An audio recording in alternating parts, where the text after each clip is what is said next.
മഹാനായിട്ടുള്ള Umar bin Khattab റളിയല്ലാഹു അൻഹുവിന്റെ ചരിത്രം.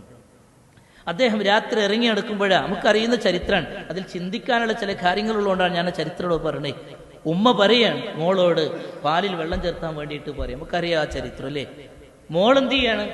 ഇല്ല എന്ന് പറയാണ്. അപ്പൊ വീണ്ടും എന്ത് ചെയ്യാണ്?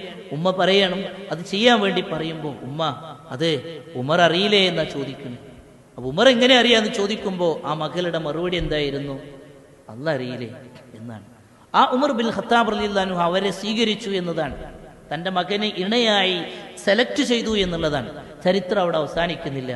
ആ ഒരു മഹദിയുടെ തലമുറയിൽ നിന്നാണ് രണ്ടാം ഉമർ എന്നറിയപ്പെടുന്ന ഉമർ ബിൻ അബ്ദുൽ അസീസ് റഹിമഹുല്ല കടന്നു വന്നത് എന്നതാണ് ചരിത്രം നമുക്ക് പറഞ്ഞിരുന്നത്. നോക്കൂ നിങ്ങൾ, ഒരു സാമ്പത്തിക രംഗത്ത് പാലിൽ വെള്ളം ചേർക്കുന്നിടത്ത് ആ ഒരു സ്ത്രീ കാണിച്ച ആ മഹദി കാണിച്ച ഒരു സൂക്ഷ്മത അല്ലാഹ് അവർക്ക് കൊടുത്തത് എന്താണ്? അമീറുൽ മുഅ്മിനീൻ എന്ന് പറയുന്ന ഉമർ ബിൻ ഖത്താബ് റളിയല്ലാഹു അൻഹുവിന്റെ സദ്വൃദ്ധനായിട്ടുള്ള ഒരു സന്താനത്തെ ഇണയാക്കി അങ്ങോട്ട് കൊടുത്ത് ആ ഇണയിലൂടെ അല്ലാഹു സുബ്ഹാനഹു വ തആല കൊടുത്തതാണ് ആര്? ഉമർ ബിൻ അബ്ദുൽ അസീസ് റഹിമഹുല്ലയെ. എന്താ കാരണം? ഇതാണ് സാമ്പത്തികമായ വിശുദ്ധി അത്രമാത്രം നമ്മുടെ ജീവിതത്തിൽ ഖൈറും ബർക്കത്തും കടന്നു വരാൻ കാരണമാകും.